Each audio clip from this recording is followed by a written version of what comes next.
bénisse tous. Amen. Nous voulons vous saluer dans le merveilleux nom de Jésus. Nous avons pris un petit retard et qu'à cela ne tienne, nous allons nous mettre debout pour que nous lisons la parole. Nous allons alors lire dans 2 Samuel 18, notre verset 24. David était assis entre deux portes. La sentinelle alla sur le toit de la porte, vers la muraille. Elle leva les yeux et regarda, et voici un homme courait tout seul. La sentinelle cria et avertit le roi. Amen. Amen. Que Dieu bénisse la lecture de sa parole. Amen. Veuillez tranquillement vous asseoir et nous allons prier. Père, nous voulons te dire merci. Merci Jésus. Merci infiniment pour les merveilleux moments que nous passons dans ta présence. Amen. Hier encore, ça a été plus que formidable. Alors que nous parlions de ta parole et montrant clairement la position de l'épouse aujourd'hui et le Saint-Esprit qui oint les croyants dans cet temps de la femme et la présence réelle et magnifique de notre Seigneur Jésus-Christ au milieu de son peuple. Nous voulons te dire sincèrement merci de la façon dont tu nous as conduits et merci de continuer à bénir ton peuple à travers le monde.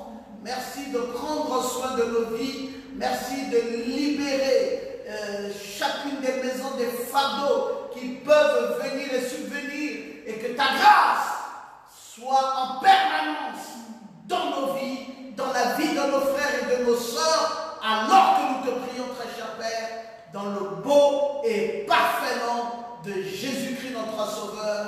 Amen. Amen. Gloire à Jésus. Ok, asseyez-vous. Merci encore à notre Dieu pour ces moments merveilleux. J'espère que vous vous sentez bien de lui depuis tous ces temps-ci. Nous sommes toujours et tout le temps dans la présence de notre Seigneur. Et c'est plus que formidable de passer des moments aussi agréables. Amen. Nous sommes en train de développer un sujet pas connu de tout le monde. Tout le monde peut parler de tous les sujets, mais quand on en vient à des sujets comme la multidimensionnalité, alors là, ce n'est pas accessible à tout le monde. C'est un sujet d'accès difficile. Parce qu'il y a beaucoup d'hommes et parce que ce n'est pas un mur droit, c'est parce qu'il y a beaucoup d'hommes que c'est suffisamment perplexe. Mais je bénis Dieu pour vous, l'épouse de Christ, parce que vous accédez à cela très facilement, vous comprenez tout ce qui se dit, vous comprenez tout ce qui se fait, et je loue Dieu de ce qu'il vous a donné la grâce d'avoir la meilleure compréhension de sa parole. Alors que le nom de Dieu soit véritablement béni. Amen. Amen. Vous savez, dans cette multidimensionnalité, j'ai pensé à un personnage dont le nom est Élisée. Vous savez que Élisée, celui qui a suivi Élie depuis Gilgal, ils sont allés à Bethel, après ils sont allés à Jéricho, et après ils sont arrivés au Jourdain, fidèles à Élie. Élisée lui lavait les mains. Élisée était un disciple parfait, croyant dans son maître. Même quand les fils des prophètes sont arrivés et qu'ils ont dit à Élisée, sais-tu qu'aujourd'hui Dieu va enlever de devant tes yeux ton maître? Il dit, taisez-vous, je le sais. Il ne voulait pas écouter d'autres voix. Il ne voulait qu'écouter la voix d'Élie. Alléluia. C'est exactement la position de l'épouse dans ces derniers jours. Nous ne voulons pas écouter notre voix. Notre voix ne sont pas aussi importantes pour nous. Amen. La voix la plus importante, c'est celle de William Marion Branham. Amen. Amen. Le reste des voix, soit-elles les voix de ses cousins, de ses oncles, de ses pères, non! Nous voulons écouter la voix du prophète messager, Amen. celui de notre jour. Parce que c'était lui la seule voix autorisée. Élisée a dit, taisez-vous, je le sais. Alors ne venez pas m'encombrer avec plusieurs voix. Et arrivera le temps fatidique. Quel avait été le temps fatidique? Le temps où finalement Élisée doit voir son maître s'éloigner de lui pour aller vers le ciel. Maintenant le maître va changer de dimension. Il ne sera plus avec lui, il ne le verra plus comme il avait toujours vu. Il va désormais voir le maître dans une autre dimension. Amen. Élisée s'est étonné pour dire, mais maître, quand toi tu vas donc aller, Élie, qu'est-ce que je vais devenir? Est-ce que tu me laisses comme ça, dans un malheur, dans une souffrance? Mais les gens vont se moquer de moi. Les gens m'ont dit que j'étais suivi tout le temps. Mais le toi tu n'es plus. Et moi je reste. Qu'est-ce que je vais rester avec? Il dit à Élisée, tu ne vas pas rester seul. J'ai vu le manteau que j'ai sur moi. Ce manteau-là descendra sur toi. Moi, j'irai au ciel, mais ce manteau descendra sur toi. Et Élisée lui dit, d'accord, mais tu vas aller au ciel comment? Parce que je ne te vois pas avec des ailes. Tu n'as pas d'ailes. Comment vas-tu faire pour aller au ciel? Élie lui dit, il y a des chars de feu qui descendront du ciel pour me prendre. Élisée dit, comment ça? Au ciel, il y a des chars de feu au ciel. Il dit, oui! Quand vous montez dans cette dimension plus élevée, vous allez voir des choses qui vous est imaginable de voir. Il dit, ah bon? Des chars de feu descendront du ciel. Il dit, les chars de feu descendront du ciel et viendront me prendre. Et moi, j'irai là-bas dans cette autre dimension. Élisée dit, ça c'est intéressant. J'aimerais bien voir ça. Et pendant qu'ils partageaient, alors qu'ils étaient de l'autre côté du Jourdain, il vit un ange venir d'un autre monde. Ses yeux humains ne pouvaient pas le voir. Il a regardé, il dit, mais je vois mon maître monter, mais je ne comprends pas bien qu'est-ce qui se passe. Il fallait entrer dans une autre dimension, dans une dimension supérieure à laquelle Élisée s'y trouvait, pour capter ce qui se passait maintenant alors que Élie montait au ciel. Amen. Pourquoi il voyait Élie allant au ciel? Mais il était rentré lui aussi dans une autre dimension, plus élevée, une dimension supérieure. Mes amis, c'est de cela dont je vous parle depuis que nous sommes ici. Je vous ai dit et fortement dit que nous avons ces dimensions ici-là, ces dimensions ici, qui parfois nous ne maîtrisons pas toujours. Nous avons ici la lumière, nous avons ici la matière et nous avons ici le temps. Et puis ces dimensions-ci sont les dimensions de la terre. Et c'est bien ici que Élie et Élisée s'y trouvaient. Et maintenant, un d'eux va se détacher. Élie va se détacher et va monter à une dimension supérieure. À une dimension supérieure. Élie, maintenant, se retrouve ici, à une dimension supérieure. Élisée est en bas ici, Élie est maintenant ici. Alors, que faut-il faire? Élie doit laisser tomber un manteau.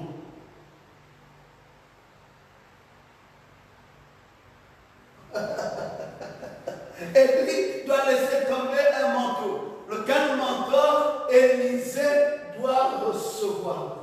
Mais pour que Élisée voie Élie monter, tu ne peux pas voir ça avec tes yeux physiques. Amen. Tu dois voir ça avec des yeux surnaturels. Parfois, nous avons l'impression que c'est comme nous l'expliquons là, que c'est comme ça que ça se passait. Élie est monté, et puis un manteau est descendu, et c'est rentré directement dans le corps d'Élisée, et c'était comme ça. Non! Élie montait dans une autre dimension. Et là, dans la dimension où il montait,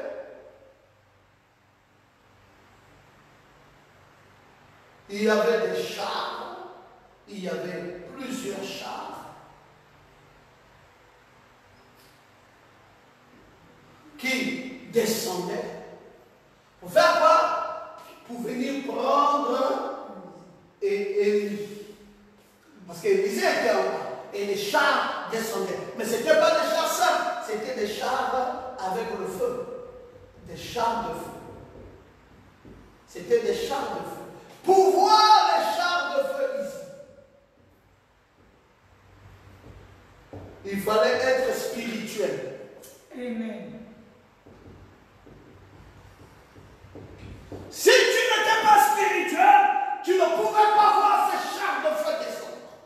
Parce que ce n'est pas visible ni perceptible avec tes yeux physiques. Il faut que tu sois spirituel. Pendant que Élie monte, prépare les mêmes chars de feu et qu'Élisée le voit, Élisée aussi a besoin d'avoir des yeux surnaturels. Amen. En même temps, pour que Élisée revête le manteau que Élie va laisser tomber, il faudrait aussi que Élisée soit spirituel. Amen. C'est encore le même scénario de nos jours. Quand nous disons que nous allons ou que nous avons en tant qu'épouse Oméga, Benjamin des temps de la fin, reçu la double portion. Amen. Et que nous avons revêtu la robe arc-en-ciel. Comment avons-nous fait pour revêtir cette robe arc-en-ciel? Est-ce que nous voyons ça avec nos yeux physiques? Non. Cette robe arc-en-ciel n'est pas perceptible avec les yeux physiques. Qui fait descendre ça? C'est Christ qui nous donne l'occasion de revêtir cette robe arc-en-ciel. Mais comment ça se passe? Ça se passe de façon spirituelle. Amen. Ça se passe de façon métaphysique. Il faut donc quitter la dimension-ci, ces trois dimensions, et monter. Amen. Et comment fait-on pour monter dans ces dimensions supérieures? Par la voie de la positivité.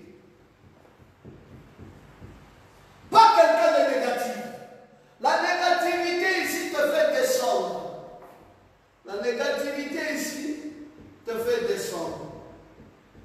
Mais la positivité cependant te fait monter. Alors, nous avons toutes ces difficultés avec les croyants de nos jours qui pensent que les choses spirituelles se comprennent de façon charnelle ou qui confondent la spiritualité avec le charnel. Quand vous confondez ça, vous pouvez prendre l'héritage d'un père, dire que oui, ça va revenir à l'enfant. Même si l'enfant n'est pas suffisamment spirituel pour comprendre certaines choses, comment pensez-vous que cet enfant puisse hériter de façon naturelle ce que son père devra laisser, qui est un héritage spirituel? Ça ne se règle pas de façon charnelle. C'est métaphysique. Et il faut donc être à même de pouvoir recevoir Élisée était très spirituel. Et Élisée de nos jours est aussi très spirituel. Elle a cru à la révélation de cette tonnerre. Elle a cru dans ce manteau arc-en-ciel. Elle s'est positionnée à l'endroit où il y a le troisième exode. Elle a reçu, l'Élysée de notre jour, a reçu le Saint-Esprit. Lequel Saint-Esprit, dans le mouvement du troisième exode, sort Élysée de l'église locale pour le corps mystique. Et Élysée est sorti du corps local pour le corps mystique.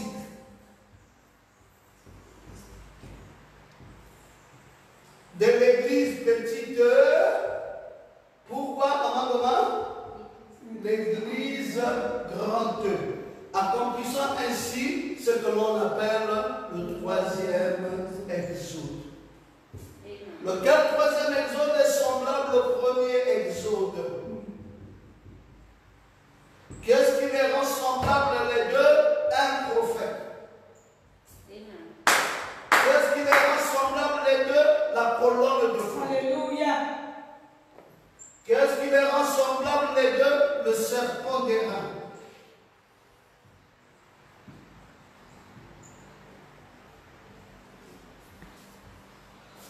Au premier exode, il y avait un prophète. Au troisième exode, il y a un prophète. Au premier exode, il y avait la colonne de feu. Au troisième exode, il y a la colonne de feu. Amen. Au premier exode, il y avait le serpent d'airain. Au troisième exode, il y a le serpent d'airain, qui est Jésus-Christ. Et au premier exode, il y avait le manteau arc-en-ciel. Alléluia. Le manteau arc-en-ciel. Arc-en-ciel, donné à qui? Donné à Benjamin, l'homme de la double portion. Et au troisième exode, il y a aussi ce manteau arc-en-ciel. Mais c'est quoi le manteau arc-en-ciel? Ce sont les 7 tonnerres contenus dans les 7 sceaux. Le titre de propriété incontestable. Voilà le message. Voilà la robe arc-en-ciel. Voilà le revêtement qui nous amène dans un ciel. Mais quel ciel? Le ciel dans lequel nous sommes toujours ici. Amen. Les chars de feu qui descendent. La puissance de Dieu qui descend. Qui nous enveloppe et qui nous transporte. Ce ne sont pas des effets charnels.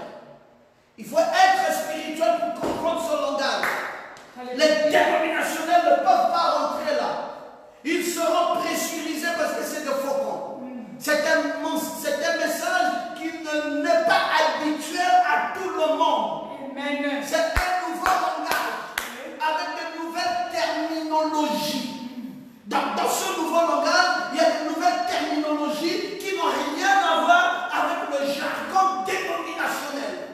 Ici, nous avons des nouvelles terminologies. Nous avons un nouveau jargon. C'est un nouveau message avec de nouveaux termes. Vous entendez manteau, arc-en-ciel. Vous entendez troisième exode. Vous entendez colonne de feu. Vous entendez. Donc, c'est un nouveau message. Et il est interdit d'apporter dans ce nouveau message la dénomination. Amen.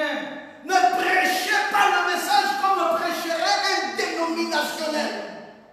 Jésus guérit, alléluia. Jésus sauve, alléluia. Non! Notre Jésus ici est devenu le serpent d'airain, perché sur un bois. Et quand des serpents venimeux vous piquent, alors tournez vos regards vers le serpent d'airain. Qui est le serpent d'airain? Le Seigneur Jésus-Christ. Amen. Amen. C'est lui l'auteur de la guérison.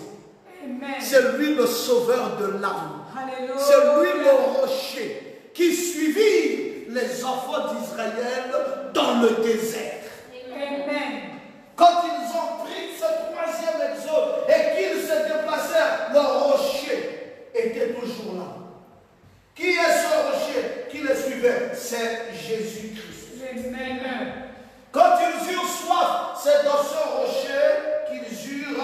de l'eau. Et le rocher sortir de l'eau. Un rocher sec, mais de façon métaphysique, sortir de l'eau. Amen. Alléluia. Amen. Oh, c'est merveilleux le message. Maintenant, nous allons dans une autre dimension plus élevée. Moïse. Pouvait-il être le seul à voir la colonne de feu alors qu'il y avait des millions d'Israélites qui étaient avec lui et ne voyaient rien de tout cela? Moïse était à la fois sur la terre et à la fois ailleurs. C'est cela la multidimensionnalité de l'univers. Aujourd'hui, nous voyons simplement une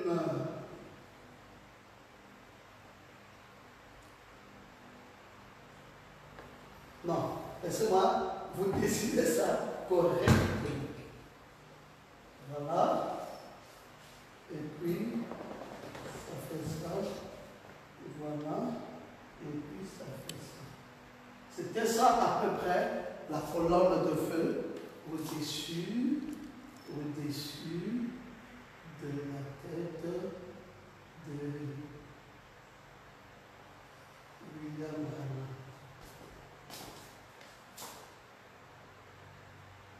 Oh.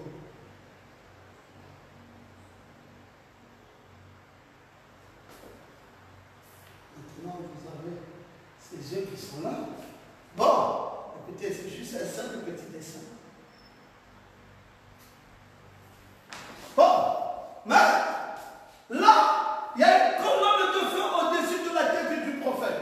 Qui voit la colonne de feu? Qui voit ça? Qui voit cette colonne de feu? Qui voit? Le jour-là, Dr Best était là. Dr Best était là. Le jour-là, Théodore Kipperman était là. Théodore Kipperman était là. Le jour-là, Georges Lassie était là. Le jour-là, etc., était là. Plus de 400 membres, sinon 4000 membres étaient là. Tous dans cet auditorium. Nous sommes en 1960. Qui a vu cette colonne de feu pendant qu'il y avait des échanges? Personne. L'appareil a filmé. Et quand on est allé laver maintenant, quand on est parti laver la photo, c'est là qu'on a remarqué que toutes les photos prises, celles qui avaient été prises chez Best, aucune d'elles n'est sortie, et une des photos est sortie des photos qu'on a prises de William Branham, c'est celle où il y avait la colonne de feu. C'est l'appareil mécanique qui a révélé ça. Mais au temps normal, ceux qui étaient là n'ont pas su qu'il y avait une colonne de feu. Et William Branham savait. Quand Bosworth a dit à Branham, n'y va pas, je t'empêche. Quand Branham a vu cette colonne de feu, il a dit, laissez-moi aller. Dieu est déjà là, il va relever le défi. Amen. Il avait vu cette colonne de feu. Quand les enfants d'Israël traversaient la mer Rouge et qu'ils devaient aller, on nous dit de nuit, Dieu était dans la colonne de feu, de jour, il était dans la colonne de nuée. Dites-moi quels sont les gens qui voyaient ça.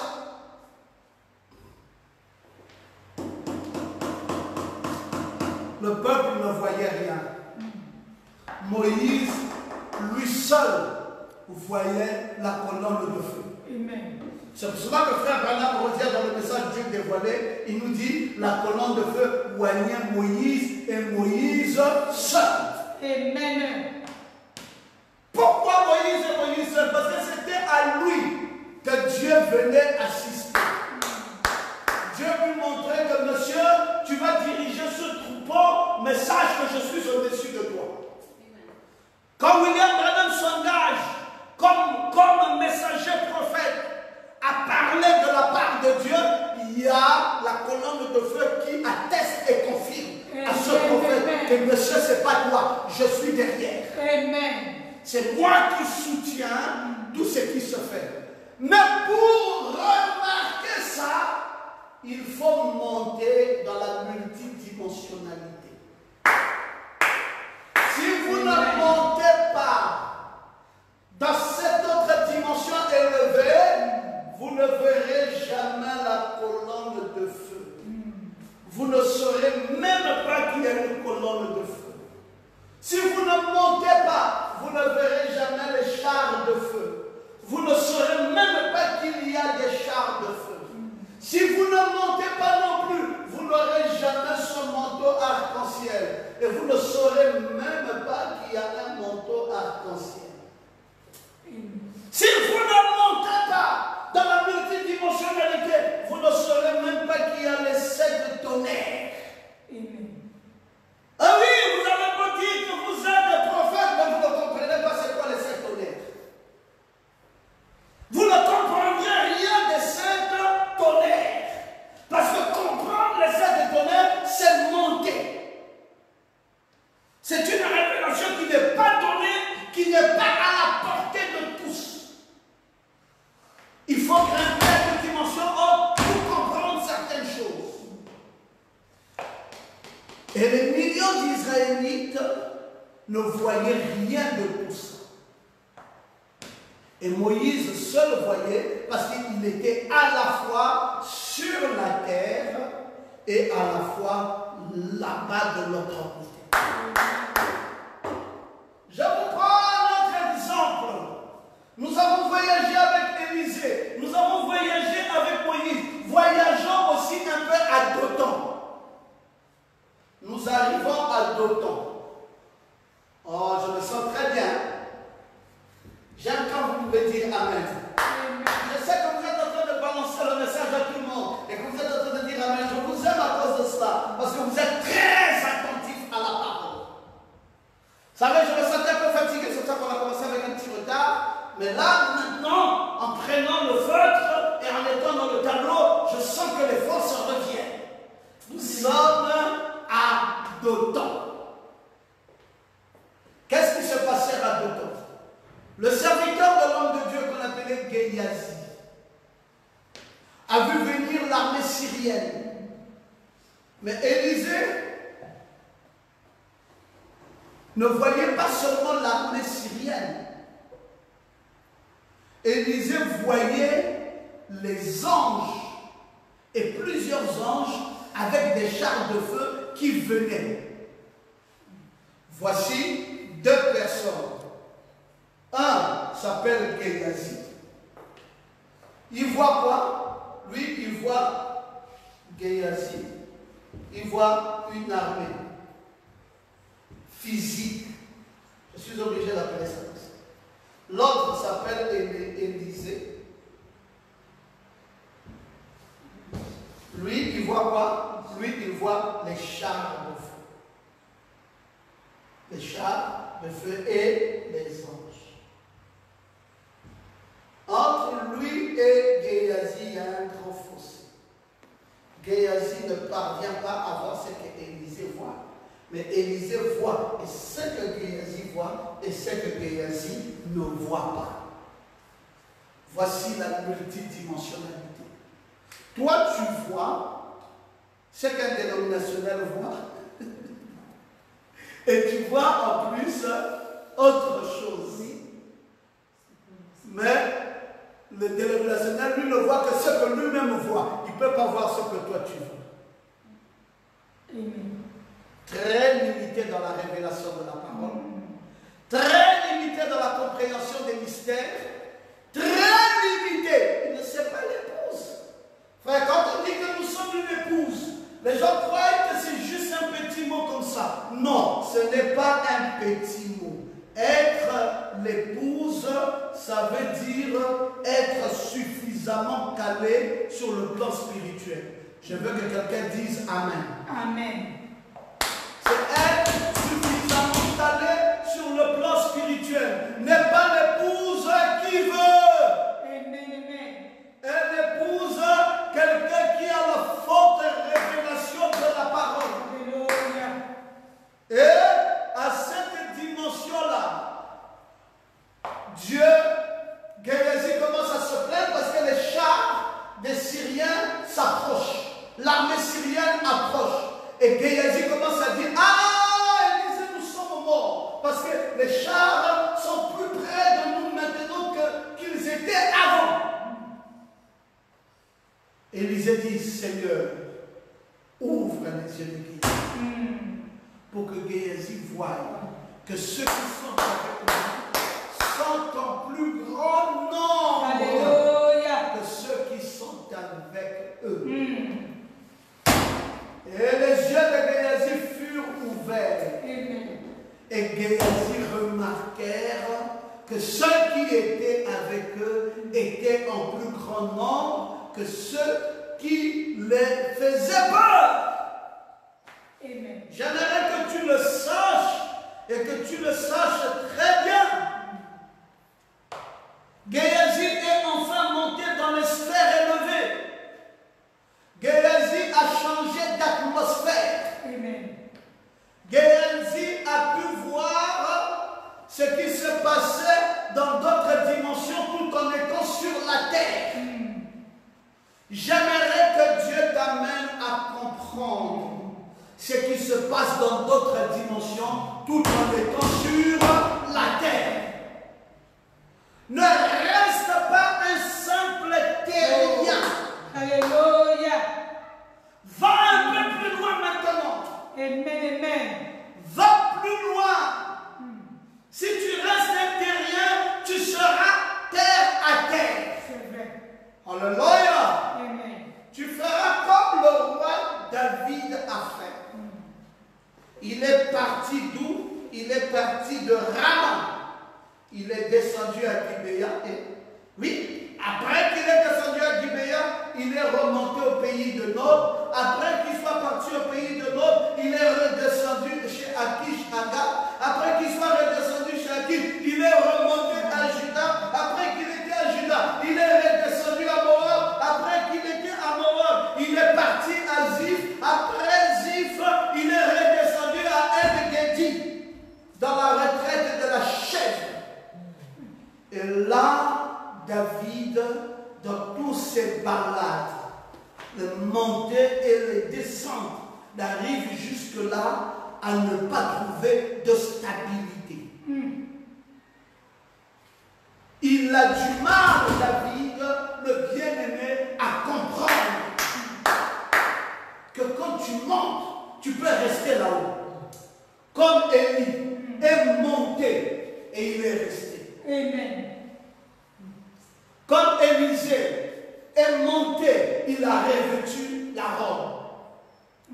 Comme Benjamin est monté, il a revêtu la robe arc-en-ciel et il a été participant de la traversée du désert et il a occupé une place stratégique dans le campement du tabernacle dans le désert. Il était au sud-ouest. Donc, prenant le manteau de l'ouest, descendant avec au sud. Alléluia! Maintenant, En-Gedi, là où David est descendu, qu'est-ce qu'il retrouve là-bas? David retrouve Saoul à En-Gedi. David dit maintenant, Saoul, que moi je fuyais, je peux maintenant être corps à corps avec Saoul. À En-Gedi, David est corps à corps avec Saoul. Saoul est où présentement? Saoul est dans une cave. Car Saoul est fatigué. Il a tellement poursuivi David qu'il n'a jamais réussi à l'avoir. Il dit maintenant laissez-moi me reposer à En-Gedi dans une cave. Et là il est rentré dans une cave, il s'est reposé.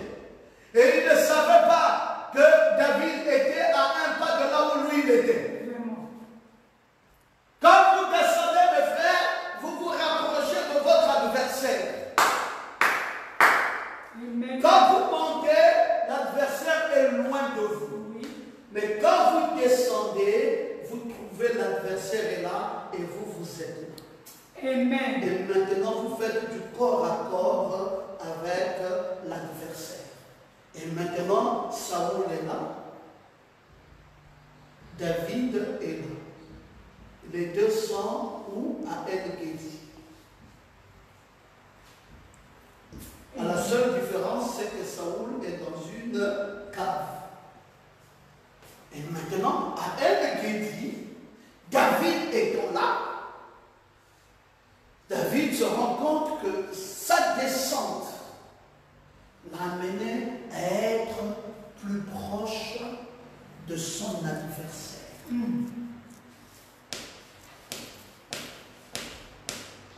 Qui est là? Saoul est à côté. Il fait quoi? Il dort. Alors, Saoul, se reposant, ne sachant pas que David et ses 600 hommes étaient aussi là. Et maintenant, l'ironie du sort, c'est quoi? C'est que David, quand il est à En-Gedi, à côté de Saoul, il dit qu'il est caché. Il est caché de Saoul. Alors que Saoul est juste en face de lui et Saoul dort. Parfois, vous fouillez un adversaire qui n'existe pas. Amen. Vous voyez, la descente est dangereuse. Tu fouilles un adversaire qui n'existe pas. Tu as peur de quelqu'un qui est inoffensif.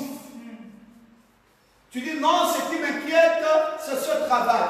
Mais ce travail est inoffensif. Ce qui m'inquiète, c'est que si je peux réussir à cet examen, l'examen là est inoffensif. Tu es plus fort que l'examen. Tu es plus fort que le travail. Tu es même plus fort que ce mariage. Tu es plus fort que tout ce que tu redoutes.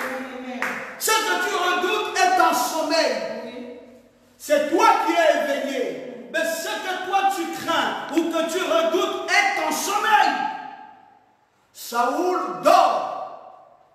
Et quand David, dans sa cachette, réalise que Saoul est en face,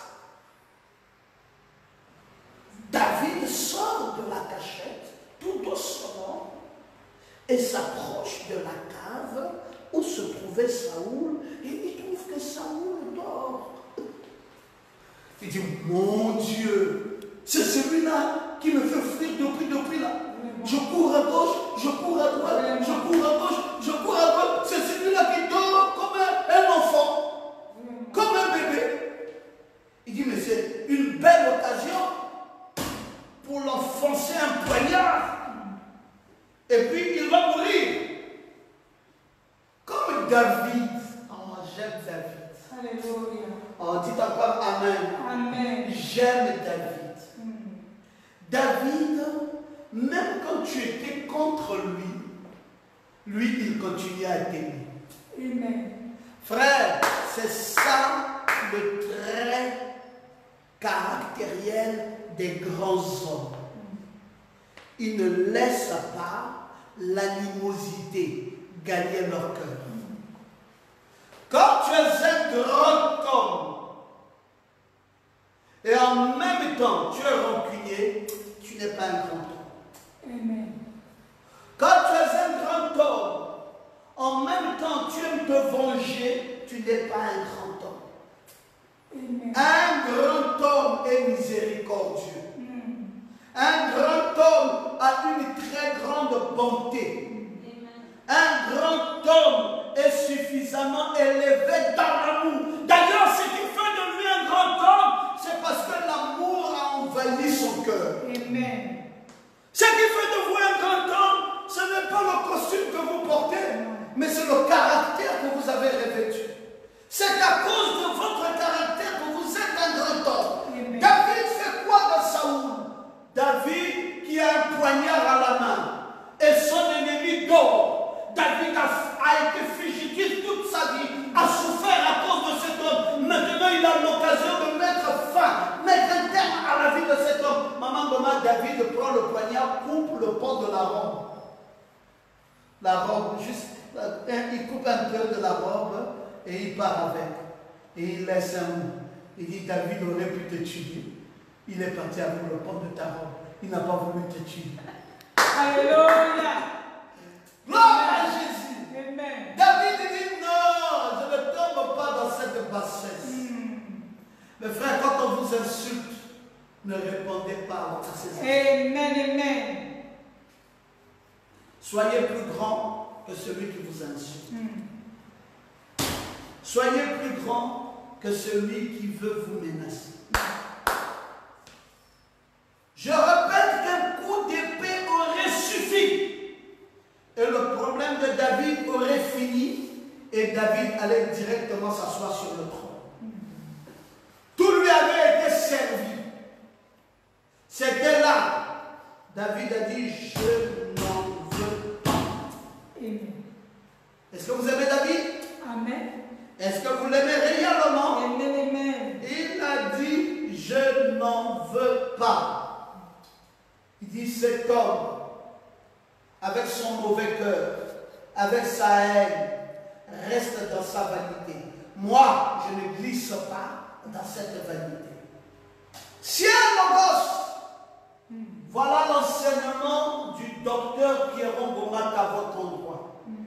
Je peux vous enseigner tous les mystères, mais l'une des choses fondamentales que vous devez retenir de ma modeste personne, c'est l'amour. Amen. L'une des choses importantes que vous devez de retenir de ma vie, c'est l'amour. Mes frères, même à l'endroit des gens qui me haïssent le plus, je continue à les aimer. Et je crois que ce n'est pas une faiblesse. Ceux qui pensent qu'on t'a giflé et toi tu n'as pas répondu, on t'a insulté, tu n'as pas répondu, tu es faible. Non, ce n'est pas une faiblesse, c'est la grandeur. Sinon, David aurait mis un terme à la vie de Saoul. À un dit, tout était fait pour que David le détruise. David a dit, niet, tu vas mourir de ta propre mort. C'est pas moi. Oh, c'est un vampireux, il a cherché ta vie, il a voulu te nuire. Même si comme tu es là, c'est ta grand-mère là. Laissez la grand-mère aller mourir de sa propre mort. Si elle était forte, pourquoi elle ne m'a pas tué? Si je suis encore en vie, ça veut dire que sa sorcellerie là n'est pas forte. Amen. Amen. Vous allez développer la haine pour rien. Les Nanga du Soko vous trompent. Ils ont divisé des familles entières. Les charlatans ont divisé des familles entières. Ainsi parle l'Éternel. C'est ton oncle, c'est ton grand frère, c'est ton père, c'est ta mère. Non, laissez ça. Amen. Frère, ma mère qui veut me nuire ne m'a pas tué. Ça veut dire que sa puissance est faible. Mon père qui veut me nuire ne m'a pas tué. Ça veut dire que sa puissance est faible. S'il était très fort, comme nous le prétendons là maintenant, je serais mort. Amen. Mais tant que je vis encore, ça veut dire que sa puissance n'est pas au-dessus de la mienne. Arrêtez ces petites suppositions. Oh non, ta vie est bloquée à cause de X. Si tu n'as pas avancé, c'est à cause de Y. Ou si tu as encore eu d'autres difficultés, c'est à cause de Z. Arrêtez ça. Frère, avance avec ton Seigneur. Amen. Dieu continue à te protéger. Dieu continue à te montrer sa suprématie. Dieu continue à te montrer sa grandeur. Dieu continue à te montrer sa puissance. Te voici encore. Oui, mais pasteur, mais je n'avance pas. Vous savez, mes frères, quand vous dites que vous n'avancez pas, vous ne comprenez pas le dessein de Dieu pour votre vie. Joseph était où quand il n'avançait pas? Il était dans une prison.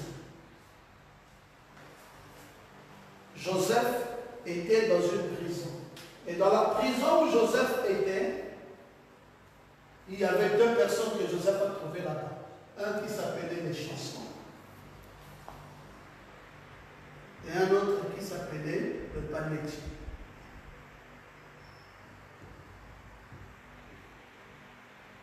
Et Joseph est enfermé dans une prison.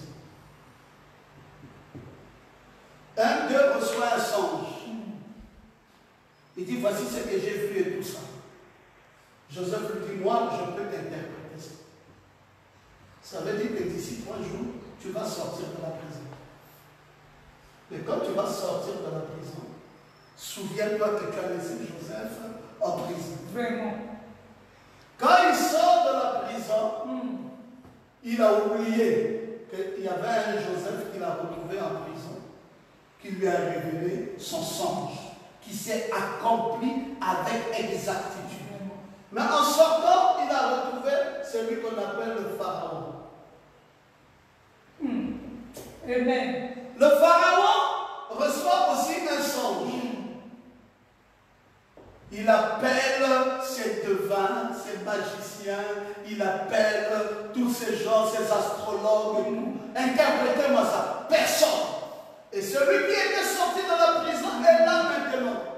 C'est lui qui dit au Pharaon, Pharaon, tu t'embêtes pour rien. Quand moi j'étais en prison, il y a quelqu'un là-bas qui m'a révélé tout. Et ça s'est accompli exact.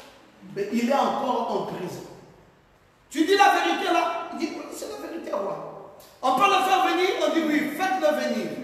Il peut me dire les choses que moi j'ai dans le livre. Il va te le dire, roi. J'ai confiance dans cet homme. C'est un héros. Allez le chercher.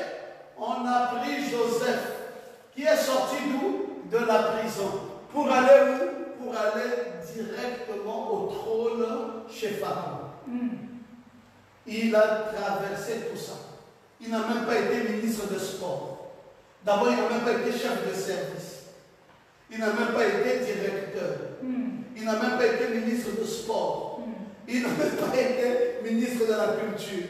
Et tout. Il a traversé directement premier ministre. Dépassant tout ce moment. De la prison à premier ministre. Et tout le monde devait s'incliner devant lui. Mais quand tu es en prison ici, tu peux dire les sorciers. Ils m'en veulent, les sorciers, ils veulent me tuer. Je ne sais pas, j'ai des blocages. Mon frère, arrêtez d'interpréter votre vie par vous-même. Celui qui tient ta vie s'appelle Jésus-Christ. Alléluia. Il connaît les tenants et les aboutissants de ta vie. Amen. Il sait comment tu vas terminer. Tu peux partir de zéro. Et tu deviens un héros. Amen. De zéro à héros. Il est souverain. C'est un Dieu capable. Oh, j'aime quand tu peux dire Amen. Amen. C'est un Dieu puissant. Dis encore Amen très bien. Amen. C'est pour cela, frère Branham nous dit, dans le message les expectatives, je vais bientôt terminer, dans 10 minutes, pour faire 1 heure. Dans les expectatives, frère Branham nous dit, ce dont nous avons besoin, c'est d'une atmosphère du Saint-Esprit. Amen. Ce dont nous avons besoin, c'est d'une atmosphère du Saint-Esprit. Une atmosphère où la puissance de Dieu se meut. C'est ça que nous avons besoin. Une atmosphère du Saint-Esprit, une atmosphère où la puissance de Dieu se meut. Écoutons le prophète. En un seul accord, un seul lieu rassemblé sous cette atmosphère, on entend que Dieu descend et opère des signes et des prodiges. Amen. Amen. Mais ils sont nous plus haut dans cette ouverture. Élevons-nous dans la foi. Alléluia. Sortons de ces 3 dimensions et montons dans la suivante. Amen. Sortons, frère Madame dit, sortons de ces 3 dimensions et montons dans la suivante. La suivante là, c'est laquelle? C'est la 4e dimension. Amen. Amen. Madame dit, sortons d'ici, montons ici. Amen. Montons ici, là où il y a quoi? Là où il y a le Saint-Esprit. Montons ici, là où il y a quoi? Là où il y a la foi. Montons ici, là où il y a quoi? Là où il y a la personne du Saint-Esprit. Tout ça dans la 4e dimension. Quittant ces 3 dimensions, montons. Amen, amen. Tant que tu ne monteras pas, mon frère, tu trouveras toujours ta vie bizarroïde. Amen. Tu vas chercher les sorciers. Oh. Tant que tu ne monteras pas à cette dimension, tu n'auras pas de succès dans ta vie. Et tu diras, vraiment les gens sont contre moi. Non, réfléchis. Amen. Personne n'est contre toi. C'est vrai. C'est toi-même qui n'arrives pas à gérer ta vie. Tu es sur place. Et tu dis que les gens sont contre toi. Qui est contre toi? Tu fais du sur place.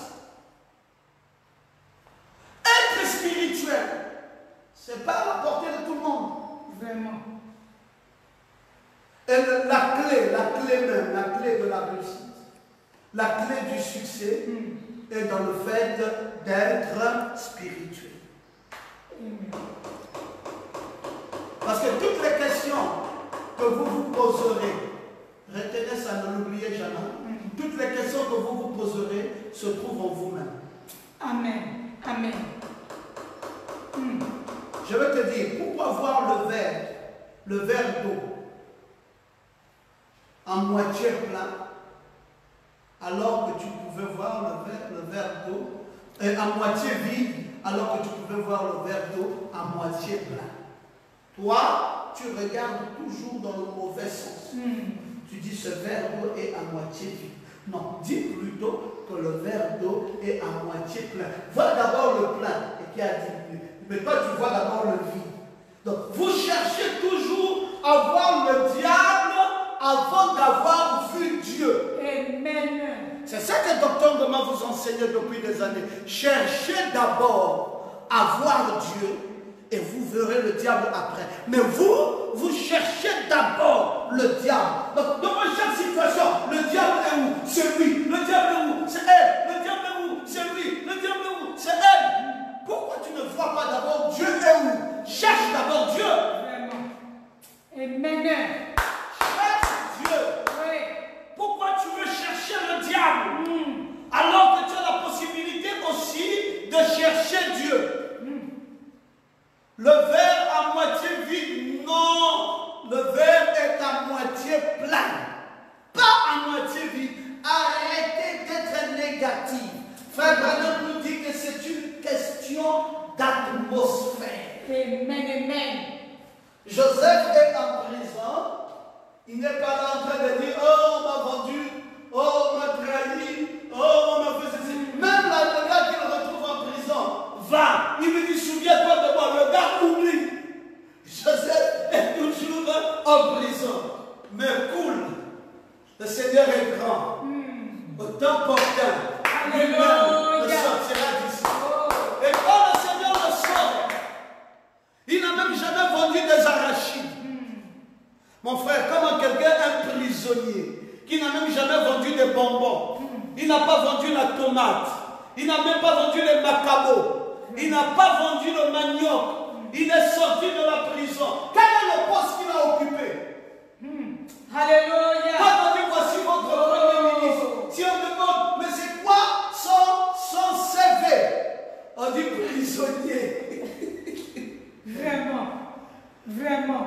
Avec, comment on appelle ça les prisonniers là, l'histoire qu'on met là-bas, là, qu'on ferme là. Le casier judiciaire. Foutu. Le premier ministre de l'Égypte, la plus grande nation du monde. Vraiment. Le CV du premier ministre prisonnier. C'est pour cela, les frères, saisissez bien Dieu. Amen. Alléluia. Tant que vous n'aurez pas saisi Dieu, vous ne comprendrez pas les avantages que ce Dieu offre. Frère Branham a dit une question d'atmosphère. Fouillez les gens négatifs. Fouillez les gens qui cherchent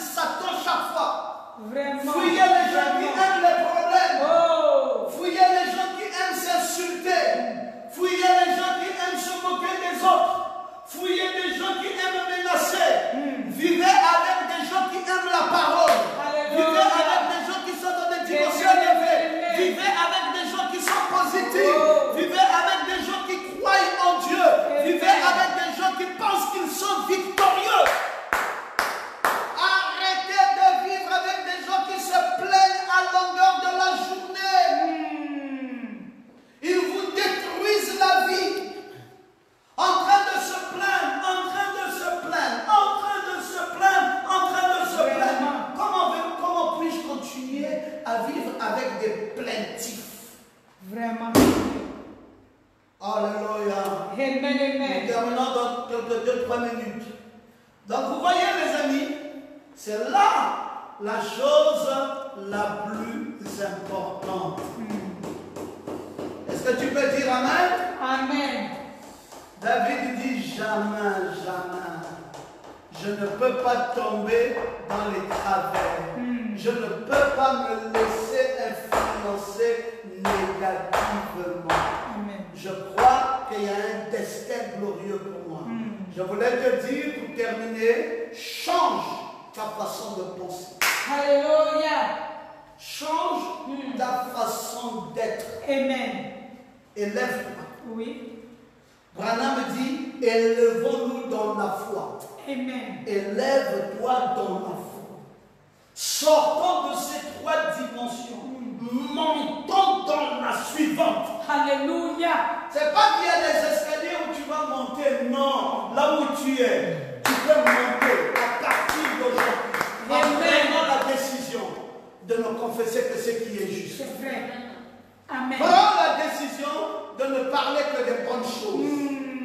Refuse d'être ennemi avec quelqu'un. Dis, je n'ai pas d'ennemi. Je n'ai pas d'ennemi. Je n'ai pas d'adversaire. Je n'ai pas de gens qui m'en veulent. Il n'y a personne qui peut me nuire. J'aime tout le monde. Voilà ce qui est important. Voilà ce qui est important. Quand l'amour se lance, la grâce souveraine prend la relève. Oui, lance l'amour. Même le taureau tueur n'a pas pu détruire William Branham. À cause de quoi? À cause de l'amour divin. Amen. Si l'amour est réel dans ton cœur, si l'amour est vrai dans ton âme, si l'amour est vrai dans ta vie, il n'y a rien qui pourra te nuire. Amen. Le Saint-Esprit sera toujours et toujours vivant. Oui. Le Saint-Esprit sera toujours et toujours présent. Et la gloire de Dieu te sortira de toutes les manœuvres démoniaques. Tous les plans du diable contre ta vie n'aura plus d'effet sur toi parce que tu es positif. Amen. Que le Seigneur te bénisse très richement. Alléluia. Amen. Amen.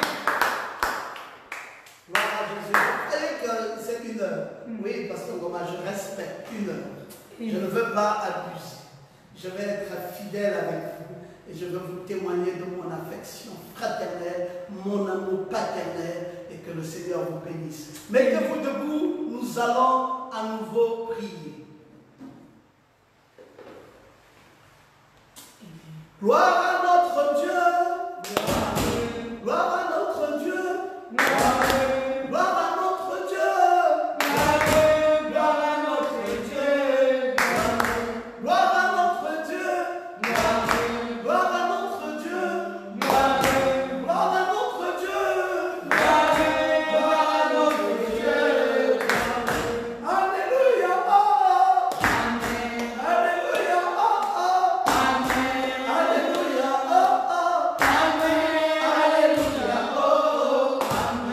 Père bien-aimé, je veux te dire merci pour ce merveilleux message Merci que Jésus. tu nous as donné encore aujourd'hui.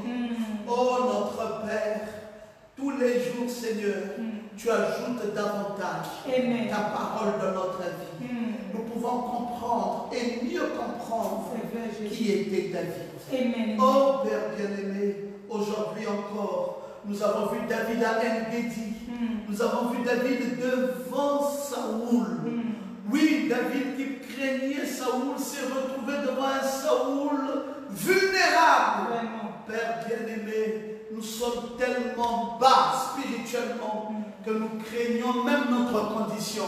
Nous ne savons pas qui est notre Dieu et de quoi notre Dieu est capable. Enseigne-nous, Seigneur, et change nos vies. Qu'à partir de ce jour, nous puissions avoir une autre attitude, puissions avoir un autre comportement, puissions avoir une autre façon de voir les choses. Parce que là, David à En-Gedi, Père, nous avons vu qu'il était plus fort que son adversaire. Mon frère est plus fort que la prison, il est plus fort que la maladie, il est plus fort que la douleur, il est plus fort que la souffrance, il est même plus fort que son état physique. Même sa pauvreté, il est beaucoup plus fort que cela. Que ses yeux s'ouvrent, qu'il monte, qu'il sorte de ces 3 dimensions et qu'il monte dans la foi, alors il verra des choses extraordinaires. Si Élisée l'a vu, si Moïse l'a vu, si Joseph l'a vu, et si tous ces gens dont nous avons parlé ce soir, chacun d'eux ont pu voir la gloire de Dieu briller et brillant fortement dans leur vie, mon frère et ma soeur aussi verra cela. Bénis-nous dans nos maisons, Seigneur. Remplis-nous de ta gloire.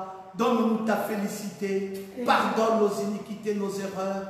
Fortifie-nous véritablement et accompagne-nous, Seigneur, jusqu'à notre rendez-vous de dimanche. Que ta gloire brille à jamais dans nos cœurs. Bénis tes chers enfants, Seigneur. Bénis leurs dîmes, bénis leurs offrandes, bénis leur vie. Prends soin de nous, Seigneur, à jamais, alors que nous t'avons prié, très cher Père, dans le parfait nom de Jésus-Christ, notre Sauveur. Amen. Amen. Gloire à Jésus. Gloire à Jésus. Que le Seigneur vous bénisse richement. Amen. Dans la paix du Seigneur, invitez le maximum des personnes. Gagnez des âmes pour Christ. Et quand nous commençons, oui, faites des partages. Et laissez-moi vous dire que j'apprécie beaucoup vos commentaires. Oui, quand je finis, je les lis, je dis Alléluia et je prie pour vous. Et merci aussi d'être toujours présent. Quand bien même que c'est un auditoire invisible, mais je me rends compte que c'est un auditoire puissant. Comme ce cerf-volant qui a disparu de ma vue, mais la saccade me témoigne que vous êtes là et que vous aimez le Seigneur. Parce que je peux sentir la saccade. Que le Seigneur vous bénisse. Nous aimons vos émotions. Oui, une religion sans émotion est une religion morte. Nous apprécions vos alléluia. Vous êtes vivants. Vous nous montrez que vous êtes vivants. Vous êtes une très belle église. Que le Seigneur vous bénisse. Cette église que j'ai en ligne, je l'aime beaucoup. Et je vous aime réellement. Il y a des attaquants de pointe là-bas. Comme les Bala, le couple Bala. Des attaquants de pointe comme le couple Mbunda. Des attaquants de pointe comme le couple Gildas. Des attaquants de pointe comme la famille Mundunga, des attaquants de pointe comme la famille Mutinga, des attaquants de pointe comme toutes les familles Kélié, des attaquants de pointe. Oui, je vous vois tout le temps. Je sens votre amour, je sens votre engagement, les Bouroubou, je sens votre engagement, les Gaïa, les Moni. Vraiment, je ne saurais citer vos noms.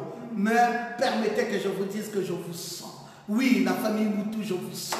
Vous êtes toujours là. Rolf Stéphane, je te sens. Eliezer Ngomat, je te sens. Je vous sens vous tous. En Afrique du Sud, partout où vous êtes avec vos épouses, je peux vous sentir. Même en France, oui, partout. Partout, même en Côte d'Ivoire, je peux vous sentir. Je peux vous sentir. En RDC, je vous sens. Au Congo-Brazzaville, je vous sens. Je vous sens partout. À Port-Gentil, à Lambaréné, je vous sens. Oui, à Franceville, je vous sens.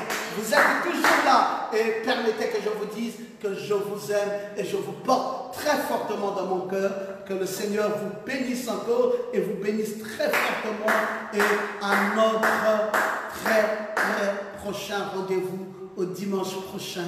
Shalom.